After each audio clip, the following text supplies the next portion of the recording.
नमस्कार मित्रांनो, welcome back to our channel. आज आम्ही चाललोय म्हणजे तिचं म्हणणं आहे की तू डेटला वगैरे नेत नाही म्हणून आज तिची इच्छा पूर्ण करतोय. आज आम्ही डेटला चाललोय आणि हा मला डेटला घेऊन आम्ही नाही चाललोय, मी घेऊन चाललोय. आम्ही नाही, मी घेऊन चाललोय. बोला. हा मला घेऊन चालला डेटवर आणि मला ह्यानी हिंट पण दिली चुकून की कुठे घेऊन चालला. एफसीला चालला, पण एफसीला चाललोय. त्याला हिंट नाही म्हणत, त्याला जागाचं म्हणजे एरियाचं नाव सांगतो. आणि तू तिथे कधीच गेली नाही, पहिल्यांदा जाते, त्यामुळे तर तू आणि बरंच पुणे फिरलं. पण ठीक आहे, असं म्हणते की काहीतरी वेगळं आहे, पहिल्यांदाच गेलं तर ठीक आहे. बघू काय नेमकं, मला पण बघायचं. तुम्ही पण कंटिन्यू राहा आमच्या बरोबर, तुम्हाला पण समजेल की नेमकं मला डेटला घेऊन चाललंय कुठं. डेटला घेऊन चाललंय. तर मित्रांनो, आपण आता पुणे युनिव्हर्सिटीवरून चतुर्शिंगी आणि चतुर्शिंगीवरून FC असं आता आपण चाललेलो आहे. हे कॅफे आता FCचं जे स्ट्रीट आहे, शॉपिंग स्ट्रीट, त्याचं जे पार्किंग लॉट आहे ना, त्याच्या एक्झॅक्ट मागं हे कॅफे आहे. 9 लिव्ज कॅट्स कॅफे असं ह्याचं नाव आहे. इथून एंट्री आहे, पार्किंग फ्री आहे.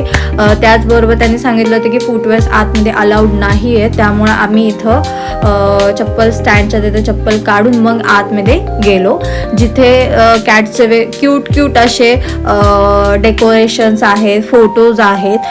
मित्रांनो, जर तुम्ही इथं आलात ना तर तुम्हाला बुकिंग करून यायला लागेल. बुकिंग जर केली तर तुम्हाला डायरेक्ट एंट्री भेटेल आणि जर तुम्ही बुकिंग नाही केली तर तुम्हाला वेटिंगला थांबायला लागेल आणि मग तुम्हाला एंट्री भेटेल. एंट्री फी आहे ह्यांची 420 रुपीज आणि त्याचबरोबर असं स्टॅम्प देतात हातावर आणि मग तुम्हाला एंट्री देतात.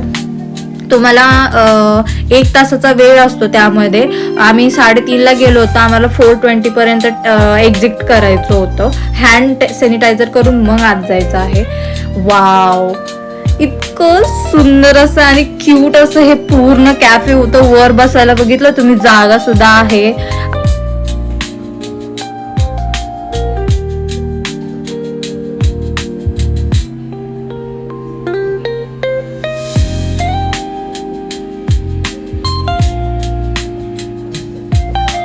हे कॅट जरा आहे ना ॲग्रेसिव्ह होतं, म्हणजे ॲग्रेसिव्ह नाही, तो झोपला होता आणि त्याला सगळे येऊन चिवडत होते. त्यानंतर मी पण तिथं चिवडायला गेले त्याला, म्हणजे हात लावायला गेले. त्यामुळे हे बघा असं चिडलं होतं ते माझ्यावर.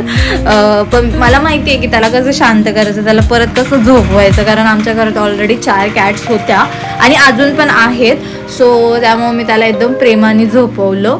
तर ते बघा आता कसं झोपलं, एकदम क्यूट असं झालं, एकदम छान झोप लागली. त्यानंतर तो ॲग्रेसिव्ह नाही झाला आणि हा थोडासा ॲक्टिव्ह पण होता. हे बघा असे येऊन त्याला सगळे नाही का हात वगैरे लावत होते. आणि इथं फक्त पर्शियन कॅट्स आहेत असं नाही आहे, इथं इंडियन ब्रीड्स सुद्धा आहेत, मिक्स सुद्धा आहेत ब्रीड्स.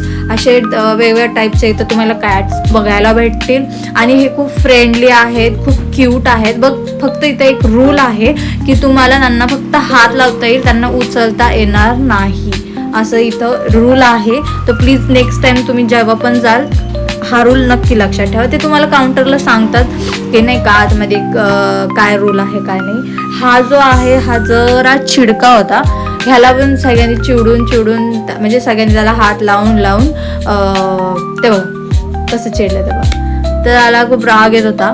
हे जो ब्लॅक कलरचं कॅट आहे ना, हे माझ्याकडं सुद्धा होतं, सेम असंच कॅट होतं.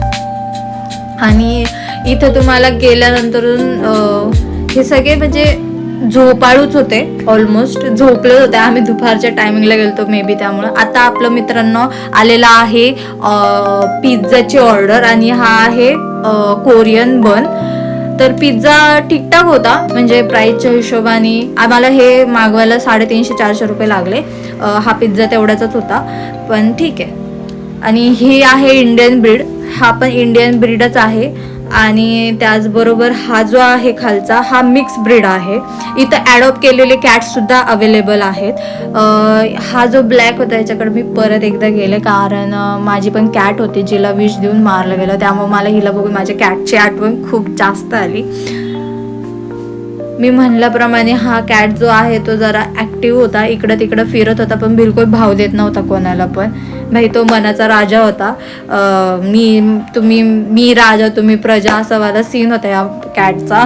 त्याला किती कोणी बोलवलं तरी तो बघत सुद्धा नव्हता त्यांच्याकडं. हे पूर्ण नाही का असं हे या टाईपचं कॅफे आहे. त्यांना खेळण्यासाठी खूप जागा बनवल्या आहेत, त्यांना झोपण्यासाठी जागा बनवल्या आहेत, त्यांना खेळण्यासाठी टूल्स दिले. स्वॅगी डॉग लवर आहे आणि त्याला आता कॅट्स पण आवडायला लागलेत हळूहळू. तर तो तिथेच बघतोय कुठं कशा झोपल्यात कॅट्स. मी परत याच्याकडे गेले, मला याला सोडूच वाटत नव्हतं. असं वाटतं याला घरी घेऊन जावं, कारण माझी ब्लॅक मला दिसत होती तिच्यामध्ये.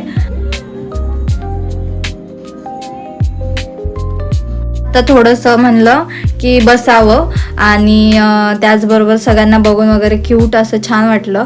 आणि मी म्हणलं स्वॅगी की हा कॅफे खूप शांत आहे, त्यामुळं स्वॅगी पण मला हो. आणि त्याचबरोबर आमचा टाईम संपलेला आहे, आता आम्ही चाललो आहे इथून. आता आम्ही FC आणि FC वरनं परत पुणे युनिव्हर्सिटीवरनं आम्ही जस्ट जाऊन आलो FC ला. जस्ट म्हणजे आता तिथंच आहे, मागेच आहे कॅफे इथं. चांगला होता, चांगलं म्हणजे नुसते मांजरं झोपले होते, इकडे तिकडे लोळत होते. क्यूट होतं कॅफे, मला तर फार आवडलं. म्हणजे असं छान वाटत होतं नाही का त्यांना हात लावायला. सगळं पर्शियन होतं, पर्शियन पण होत्या, इंडियन ब्रीड्स पण होत्या त्याच्यामध्ये.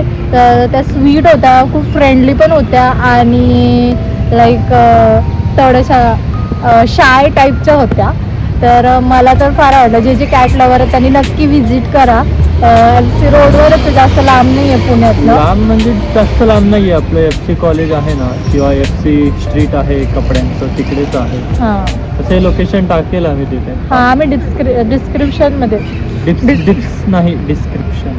डिस्क्रिप्शनमध्ये लोकेशन टॅग करू. आणि त्याचबरोबर जर तुम्हाला आमचा ब्लॉग आवडला असेल तर लाईक करा, सबस्क्राईब करा, फॉलो करा आणि कमेंट करा. चांगले कमेंट करा, चांगले कमेंट करा. आणि भेटूया नेक्स्ट ब्लॉगमध्ये. आणि नक्की कमेंटमध्ये सांगा आमच्या दोघांचा ब्लॉग आजचा कसा वाटला तुम्हाला. Bye bye. बाय.